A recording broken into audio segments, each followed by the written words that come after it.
ಇತ್ತೀಚಿನ ಸಂಚಿಕೆಗಳನ್ನು ಜಾಹೀರಾತಿನ ಕಿರಿಕಿರಿ ಇಲ್ಲದೆ ನೋಡಿ.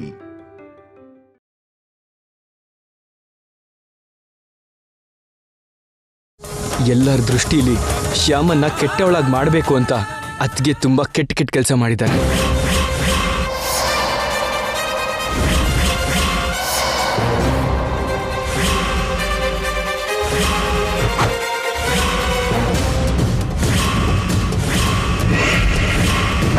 ಆ ಎಲ್ಲ ಕೆಟ್ಟ ಕೆಲಸಗಳಲ್ಲಿ ಒಂದು ಮಮ್ಮಿನ ಅರೆಸ್ಟ್ ಮಾಡಿಸಿತು.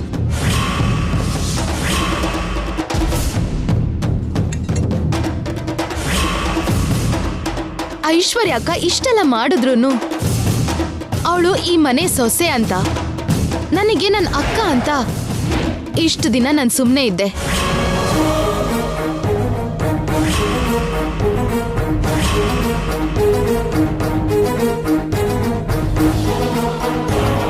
ಅತ್ತೆನ ಅರೆಸ್ಟ್ ಮಾಡಿಸೋ ಅಂತ ಅಷ್ಟು ಕೆಳಗಿಳಿದ ಮೇಲೆ ಇನ್ನು ನಾನು ಸುಮ್ಮನೆ ಇರಕ್ಕಾಗಲ್ಲ ಮಾವ.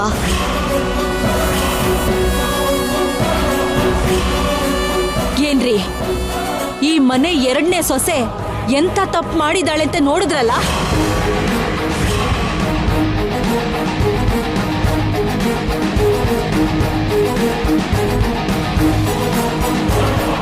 ಇಂಥ ಸೊಸೆಗೆ ಎಂತ ಶಿಕ್ಷೆ ಕೊಡಬೇಕು ಅಂತ ಈ ಮನೆ ಹಿರಿಯರಾಗಿ ನೀವೇ ಹೇಳಿ. ಐಶ್ವರ್ಯಗೆ ಶಿಕ್ಷೆ ಕೊಡ್ಬೇಕಾಗಿರೋದು ನಾನೋ ನೀನೋ ಅಲ್ಲ ವಸಂತ, ಅವಳು ಕತ್ತಲ್ಲಿ ತಾಳಿ ಕಟ್ಟಿರೋ ಅರುಣ್.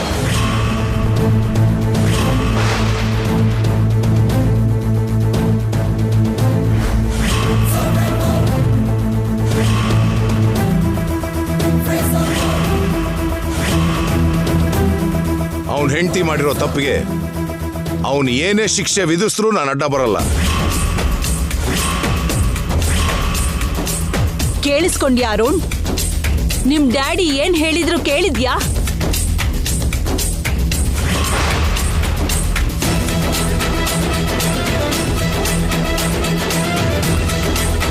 ಈ ರೀತಿ ಮನುಷ್ಯರಿಗೆ ಎಂಥ ಶಿಕ್ಷೆ ಕೊಡ್ಬೇಕೋ ನೀನೇ ಹೇಳೋ.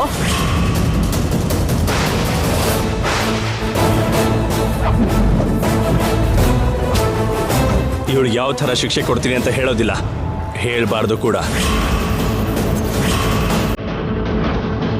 ಕೊಟ್ಟು ತೋರಿಸ್ತೀನಿ.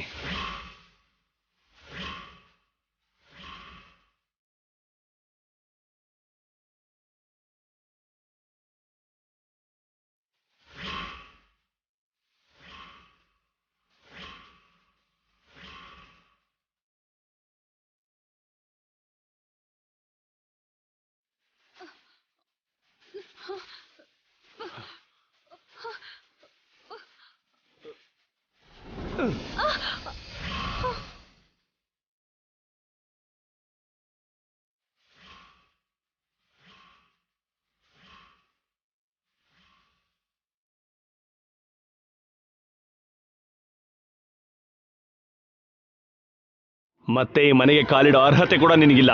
ಆ ಥರ ಪ್ರಯತ್ನನೂ ಮಾಡಬೇಡ.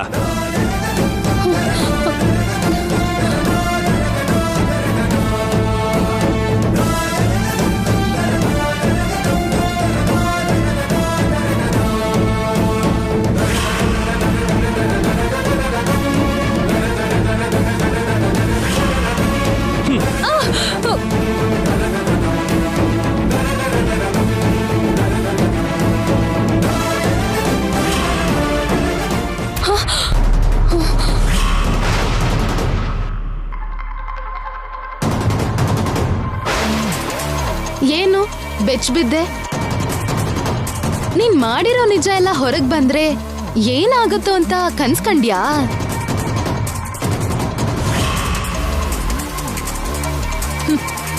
ಹೌದು, ಯೋಚನೆ ಮಾಡ್ದೆ. ಏನಾಗುತ್ತೆ ಅಂತ ನೀನ್ ಅನ್ಕೊಂಡ್ಯೋ ಅದನ್ನೇ ನಾನು ಯೋಚನೆ ಮಾಡ್ದೆ.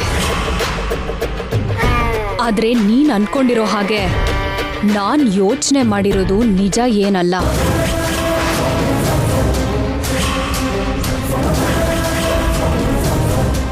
ಯಾಕಂದ್ರೆ ನಾನ್ ಮಾಡಿರೋ ಯಾವುದೇ ಕೆಲ್ಸಕ್ಕೂ ನಿನ್ ಹತ್ರ ಸರಿಯಾಗಿರೋ ಸಾಕ್ಷಿ ಇಲ್ಲ.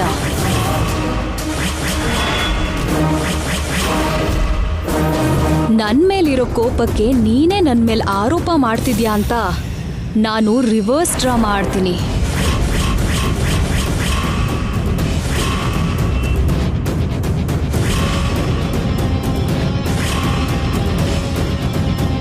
ಫೇಕ್ ಸಾಕ್ಷಿಗಳಿಂದ ಎಲ್ಲಾರನ್ನೂ ನಂಬಿಸ್ತೀನಿ. ಆಗ ಎಲ್ಲರೂ ಸೇರಿ ನಿನ್ನ ಕತ್ತಿಡ್ದು ಈ ಮನೆಯಿಂದ ಹೊರಗೆ ಹಾಕ್ತಾರೆ. ನೆನ್ಪಿಟ್ಕೋ.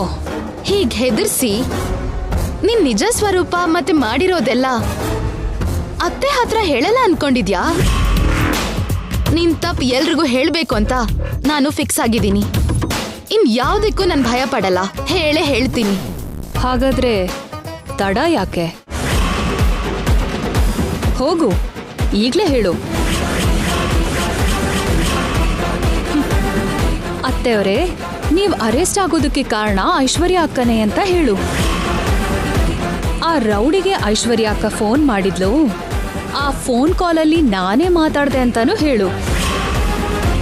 ಬೇಕಾದ್ರೆ ಕಾಲ್ ಲಿಸ್ಟಲ್ಲಿ ಐಶ್ವರ್ಯ ಅಕ್ಕ ನಂಬರ್ ಇರುತ್ತೆ, ನೋಡಿ ಅಂತ ಕೂಡ ಹೇಳು. ನೀನ್ ಹಾಗೆ ಹೇಳೋದ್ರಿಂದ ನಿನಗೇನೂ ಉಪಯೋಗ ಇಲ್ಲ. ಯಾಕಂದ್ರೆ ನಾನ್ ಫೋನ್ ಮಾಡಿದ್ದು ನಿಮ್ಗೆಲ್ಲ ಗೊತ್ತಿರೋ ನನ್ ಸಿಮ್ ಕಾರ್ಡಿಂದ ಅಲ್ಲ.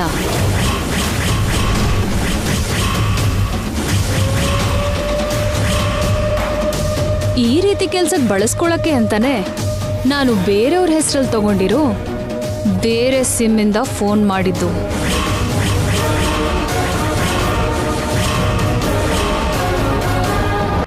ಕಾಲ್ ಲಿಸ್ಟಲ್ಲಿ ನೋಡಿದ್ರು, ಪೊಲೀಸ್ ಎಂಕ್ವೈರಿ ಮಾಡಿದ್ರು ಅದು ನನ್ ಸಿಮ್ ಅಲ್ಲ ಅಂತಾನೆ ಆಗುತ್ತೆ.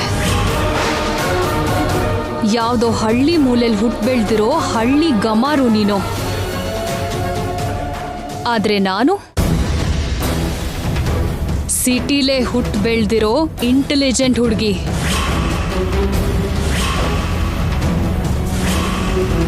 ನನ್ ಜಾಣತನದ ಮುಂದೆ ನಿನ್ ದಡ್ಡತನ ಯಾವತ್ತೂ ಕೆಲಸ ಮಾಡಲ್ಲ. ಇದು ಬುದ್ಧಿವಂತಿಕೆಗೋ ದಡ್ತನಕ್ಕೋ ಸಂಬಂಧ ಪಟ್ಟಿದ್ದಲ್ಲ, ತಪ್ಪು ಸರಿ ಅನ್ನೋದಕ್ಕೆ ಸಂಬಂಧಪಟ್ಟಿದ್ದು, ಒಳ್ಳೇದು ಕೆಟ್ಟದ್ದಕ್ಕೆ ಸಂಬಂಧಪಟ್ಟಿದ್ದು. ನಿನ್ ಕಡೆ ತಪ್ಪಿದೆ, ನನ್ ಕಡೆ ನ್ಯಾಯ ಇದೆ. ನನ್ ಕಡೆ ಒಳ್ಳೇದು, ನಿನ್ ಕಡೆ ಕೆಟ್ಟದಿದೆ. ಆದ್ರಿಂದ ನಿನ್ ವಿಷಯನ ಈಗ್ಲೇ ಎಲ್ರಿಗೂ ಹೇಳ್ತೀನಿ.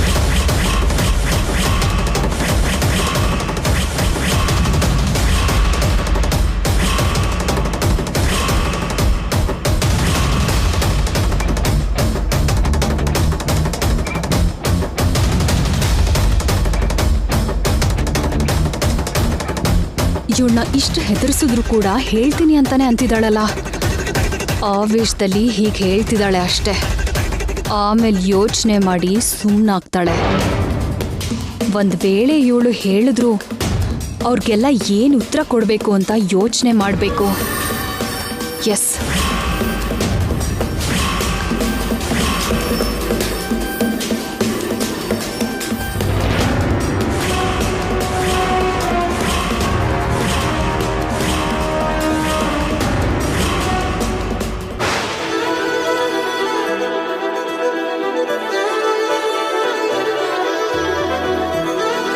ಏನಂದ್ರೆ ನಾನ್ ನಿಮ್ಗೇನೋ ಹೇಳ್ಬೇಕು. ನಾನು ನಿನಗೊಂದು ವಿಷಯ ಹೇಳಬೇಕು. ಏನ್ರಿ ಅದು? Thank you very much. ನೀವ್ಯಾಕ್ರಿ ನನಗ್ ಥ್ಯಾಂಕ್ಸ್ ಹೇಳ್ತಿದ್ದೀರಾ? ಮಮ್ಮಿನ ನಿರಪರಾಧಿ ಅಂತ ನಿರೂಪಿಸಿದ್ವಿ ಅಂದ್ರೆ ಅದಕ್ಕೆ ಕಾರಣ ನೀನೇ ಶ್ಯಾಮ. ನೀನ್ ಕೊಟ್ಟಿದ್ದ ಐಡಿಯಾದಿಂದ ತಪ್ಪು ಮಾಡಿದವ್ರನ್ನ ಕಂಡು ಹಿಡಿದ್ವಿ, ಮಮ್ಮಿ ನಿರಪರಾಧಿ ಅಂತ ಪ್ರೂವ್ ಮಾಡಿದ್ವಿ. ಅದಕ್ಕೆ ಥ್ಯಾಂಕ್ಸ್ ಹೇಳ್ತಿದ್ದೀನಿ. ನಾನೊಬ್ನೇ ಅಲ್ಲ ಶ್ಯಾಮ, ಮನೇಲಿರೋ ಪ್ರತಿಯೊಬ್ರೂ ನಿಂಗೆ ಥ್ಯಾಂಕ್ಸ್ ಹೇಳಬೇಕು, ಗೊತ್ತಾ? ಶ್ಯಾಮ, ನಾನು ನಿನಗೆ ಇನ್ನೊಂದು ವಿಷಯ ಕೂಡ ಹೇಳಬೇಕು. ಏನ್ ವಿಷಯ ರೀ? ನಾಳೆ ಮಮ್ಮಿ ಡ್ಯಾಡಿದು ಮ್ಯಾರೇಜ್ ಡೇ. ಓ ಹೌದಲ್ವಾ, ನಾನ್ ಮರ್ತೇ ಬಿಟ್ಟಿದ್ದೆ. ಈ ಅರೆಸ್ಟ್ ಗಲಾಟೆನಲ್ಲಿ ಎಲ್ಲರೂ ಆ ವಿಷಯನ ಮರ್ತೇ ಹೋಗಿದ್ದಾರೆ. ಮಮ್ಮಿ ಡ್ಯಾಡಿ ಕೂಡ ಮರ್ತು ಹೋಗಿದ್ದಾರೆ. ಮ್ಯಾರೇಜ್ ಡೇ ಸ್ಪೆಷಲ್ ಆಗಿ ಅವ್ರಿಗೆ ಒಳ್ಳೆ ಸರ್ಪ್ರೈಸ್ ಕೊಟ್ರೆ ಚೆನ್ನಾಗಿರುತ್ತೆ ಅಲ್ವಾ? ಹೌದು ರೀ, ತುಂಬಾ ಚೆನ್ನಾಗಿರತ್ತೆ. ಏನ್ ಮಾಡಿದ್ರೆ ಅವ್ರು ಸರ್ಪ್ರೈಸ್ ಫೀಲ್ ಆಗ್ತಾರೆ? ಹೌದು, ಅವ್ರಿಗೇನ್ ಕೊಟ್ರೆ ಸರ್ಪ್ರೈಸ್ ಆಗ್ತಾರೆ?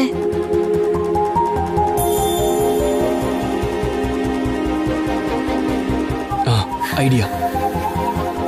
ಅವ್ರನ್ನ ಸರ್ಪ್ರೈಸ್ ಮಾಡೋದಕ್ಕೆ ಒಂದು ಅದ್ಭುತವಾದ ಐಡಿಯಾ ಸಿಕ್ಕಿದೆ. ಅಂತದ್ ಏನ್ ಐಡಿಯಾ ರೀ? ಅವರು ಸರ್ಪ್ರೈಸ್ ಆಗ್ಬೇಕು ಅಂದ್ರೆ ಅವರು ಊಹಿಸದೇ ಇರೋ ಗಿಫ್ಟ್ ಅವ್ರಿಗೆ ಕೊಡಬೇಕು. ಏನ ಊಹಿಸದೇ ಇರೋ ಗಿಫ್ಟು? ಗೆಸ್ ಮಾಡು. ಯಾವ ಗಿಫ್ಟ್ ಆದ್ರೆ ಅವ್ರು ಗೆಸ್ ಮಾಡಲ್ವೋ, ನೀನ್ ಗೆಸ್ ಮಾಡು.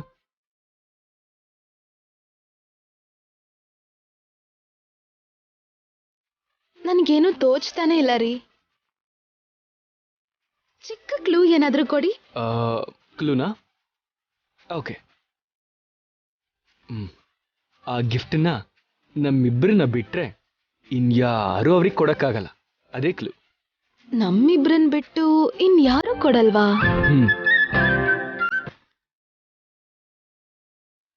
ಏನದು? ಎಷ್ಟು ಯೋಚಿಸಿದ್ರು ನನಗೆ ಗೊತ್ತಾಗ್ತಿಲ್ಲ. ನೀವೇ ಹೇಳ್ಬಿಡ್ರಿ, ಏನ ಗಿಫ್ಟು? ನಾವಿಬ್ರು ಮಾತ್ರನೇ ಕೊಡ್ಬೋದಾದಂತ ಆ ಗಿಫ್ಟು ಮೊಮ್ಮಗ ಅಥವಾ ಮೊಮ್ಮಗ. ಬೆಳಗಾಗೋ ಅಷ್ಟರಲ್ಲಿ ಅವ್ರ ಕೈನಲ್ಲಿ ಮೊಮ್ಮಗಳನ್ನೋ ಕೊಟ್ಟು ಮ್ಯಾರೇಜ್ ಡೇ ಗಿಫ್ಟ್ ಅಂತ ಹೇಳಿದ್ರೆ ತುಂಬಾ ಸರ್ಪ್ರೈಸ್ ಫೀಲ್ ಆಗ್ತಾರಲ್ವಾ? ಅದು ಬೆಳಗಾಗೋಷ್ಟ್ರಲ್ಲಿ ಕೈಯಲ್ಲಿಡೋ ರೆಡಿಮೇಡ್ ಗಿಫ್ಟ್ ಏನಲ್ಲ ರೀ. ಆ ಗಿಫ್ಟು ರೆಡಿ ಆಗ್ಬೇಕು ಅಂದ್ರೆ 9 ತಿಂಗಳು ಬೇಕಾಗತ್ತೆ. ಅಂದ್ರೆ ಸ್ಪೀಡ್ ಡೆಲಿವರಿ ಸೌಕರ್ಯ ಏನಾದ್ರೂ ಇದೆಯೇನೋ ಅಂತ. ಈ ರೀತಿ ಸೌಕರ್ಯ ಏನೂ ಇರಲ್ಲ. ಹಾಗಾದ್ರೆ ಆ ಗಿಫ್ಟು ನೆಕ್ಸ್ಟ್ ಮ್ಯಾರೇಜ್ ಡೇಗೆ ಪ್ಲಾನ್ ಮಾಡೋಣ ಬಿಡು. ನಿಮ್ಮಿಷ್ಟ. ಕೂತ್ಕೋ. ನನ್ನಿಷ್ಟ ಅಂದ್ರೆ ಸಾಕಾಗಲ್ಲ, ಇಬ್ರು ಇಷ್ಟಪಡ್ಬೇಕು, ಕಷ್ಟಪಡ್ಬೇಕು, ಗಿಫ್ಟು ರೆಡಿ ಮಾಡಬೇಕು, ಅವರಿಗೆ ಕೊಡಬೇಕು, ಅವರು ಸರ್ಪ್ರೈಸ್ ಆಗಬೇಕು. ಓಕೆ? ಅದು ನೆಕ್ಸ್ಟ್ ಮ್ಯಾರೇಜ್ ಡೇಗೆ ಅಂತಂದ್ರೆ ಮತ್ತೆ ಈ ಬರ್ಡೇಗೆ ಏನ್ ಕೊಟ್ರೆ ಚೆನ್ನಾಗಿರುತ್ತೆ? ಅದನ್ನು ನೀವೇ ಹೇಳಿ.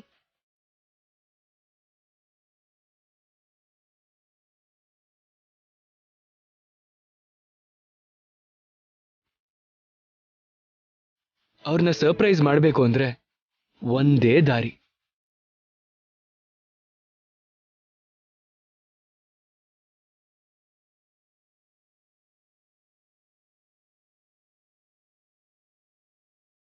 ಇದು ವಿಷಯ. ಹೇಗಿದೆ ಐಡಿಯಾ? ತುಂಬಾ ಚೆನ್ನಾಗಿದೆ ರೀ. ನೀವ ಏರ್ಪಾಡೆಲ್ಲ ನೋಡಿ. ಓಕೆ. ಅತ್ತೆಯವ್ರ ಮದ್ವೆ ದಿನ ಐಶ್ವರ್ಯ ಅಕ್ಕನ ಬಗ್ಗೆ ಹೇಳೋದ್ ಸರಿನಾ? ಬೇಡ, ಆ ವಿಷಯ ಹೇಳಿದ್ರೆ ಅವ್ರ ಮ್ಯಾರೇಜ್ ಡೇ ಸ್ಪಾಯ್ಲ್ ಆಗುತ್ತಲ್ವಾ? ಇಲ್ಲ, ಹೇಳೋದೇ ಕರೆಕ್ಟ್. ಇವತ್ತು ಐಶ್ವರ್ಯ ಅಕ್ಕನ ನಿಜ ರೂಪ ಅವ್ರಿಗೆ ಗೊತ್ತಾಗೋದೆ ಅವ್ರಿಗೆ ಮ್ಯಾರೇಜ್ ಡೇ ಗಿಫ್ಟ್ ಆಗತ್ತೆ.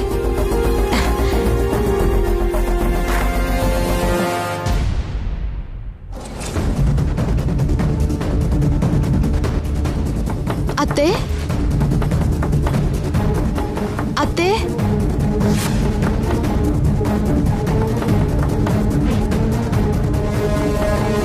ಅತ್ತೆ.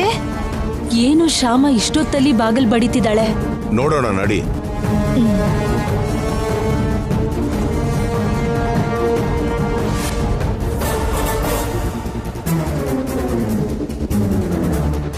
ಏನಮ್ಮ? ನಿಮ್ ಹತ್ರ ಸ್ವಲ್ಪ ಮಾತಾಡ್ಬೇಕು ಅತ್ತೆ. ನನ್ನ ಹತ್ರನಾ? ನಿಮ್ ಹತ್ರನೂ ಮಾತಾಡ್ಬೇಕು ಮಾವ. ಅರ್ಧ ರಾತ್ರಿ ನಿದ್ದೆಯಿಂದ ಎಬ್ಸಿ ಮಾತಾಡೋ ಮುಖ್ಯ ವಿಷಯನಮ್ಮ. ಹೌದು ಮಾವ, ಬನ್ನಿ ಹೇಳ್ತೀನಿ. ಅರೆ, ಕರೆಂಟ್ ಹೋಯ್ತೆ. ಪರವಾಗಿಲ್ಲ ಮಾವ, ಒಬ್ರ ಕೈ ಇನ್ನೊಬ್ರು ಹಿಡ್ಕೊಂಡು ನಿಧಾನವಾಗಿ ಬನ್ನಿ.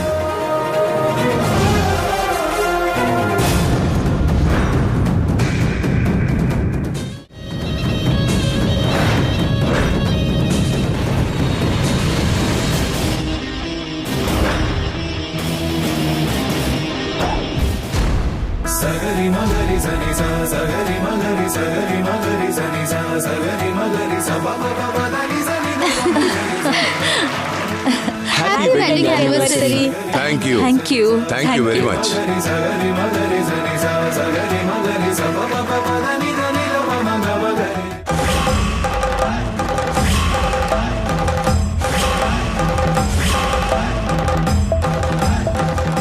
ಅತ್ತೆ ಮಾವ ಕೇಕ್ ಕಟ್ ಮಾಡಿ.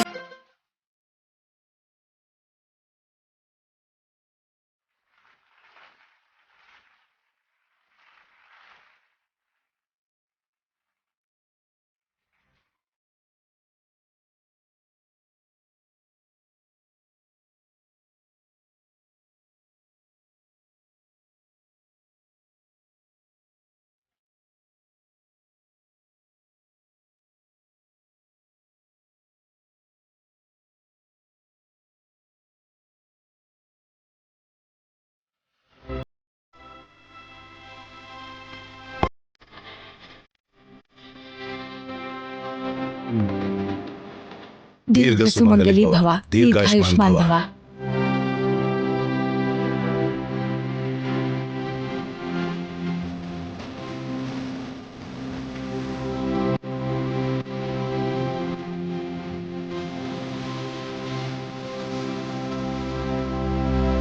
ದೀರ್ಘ ಸುಮಂಗಲಿ ಭವ, ದೀರ್ಘಾಯುಷ್ಮಾನ್ ಭವ.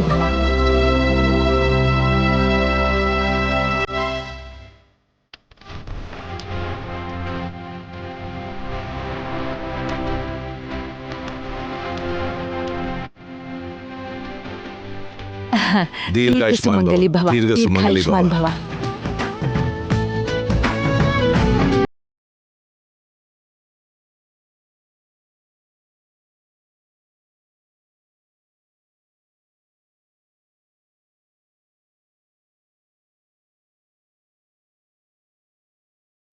ಚೆನ್ನಾಗಿರು ಕಂದ.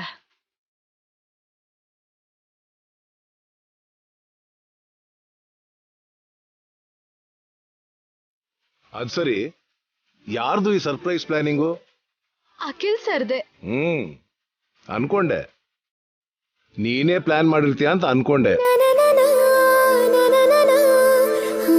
ನಮ್ಮ ಮಕ್ಕಳು ಸೊಸೆದೀರು ಯಾವಾಗ್ಲೂ ಒಗ್ಗಟ್ಟಾಗಿ ಹೀಗೆ ಜೊತೆಲಿದ್ರೆ ಅದಕ್ಕೆ ಮೀರಿದ ಸಂತೋಷ ನಮ್ಗಿನ್ನೇನಿರುತ್ತೆ ಹೇಳಿ?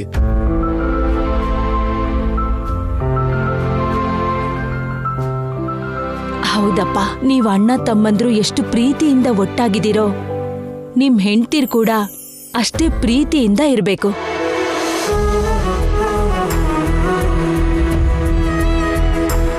ಅಕ್ಕ ತಂಗಿರ್ ಮಧ್ಯೆ ಯಾವ ಸಮಸ್ಯೆನೂ ಬರ್ದೇ ಇರ್ಬೇಕು. ಒಬ್ಬರ ವಿಷಯದಲ್ಲಿ ಇನ್ನೊಬ್ರು ಯಾವ ಅಸೂಯೇನೂ ಪಡ್ದೆ ಯಾವ ತಪ್ಪು ಮಾಡದೆ ಇರಬೇಕು.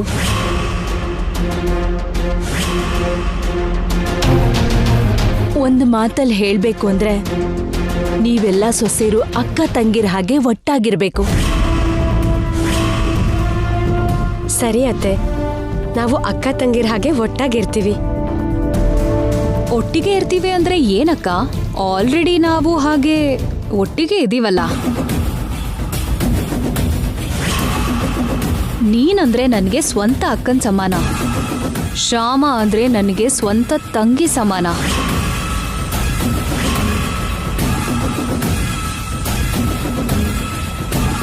ಹೌದಲ್ವಾ ಅಕ್ಕ? ಹಾ, ಹೌದು ಹೌದು. ಮಾವ,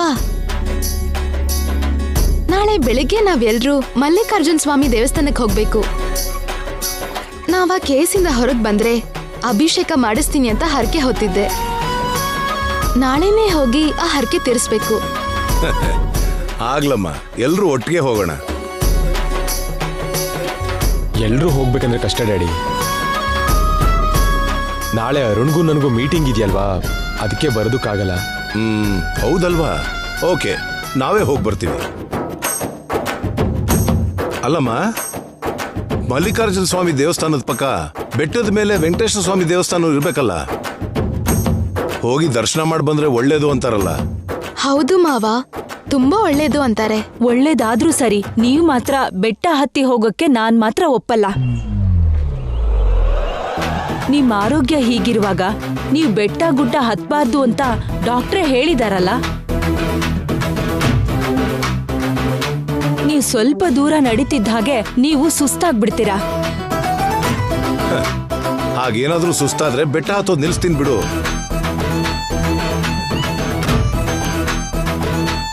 ಹಾಗೆ ನಿಲ್ಸೋದು ಒಳ್ಳೇದಲ್ಲ, ಅದಕ್ಕೆ ಬೇಡ ಅಂದಿದ್ದು. ಯಾವಾಗ್ಲೂ ಬೆಟ್ಟದ ಮೇಲೆ ಇರೋ ಆ ಸ್ವಾಮಿನ ದರ್ಶನ ಮಾಡ್ಕೊಂಡು ಬರ್ಬೇಕು ಅನ್ನೋ ಆಸೆ ವಸಂತ.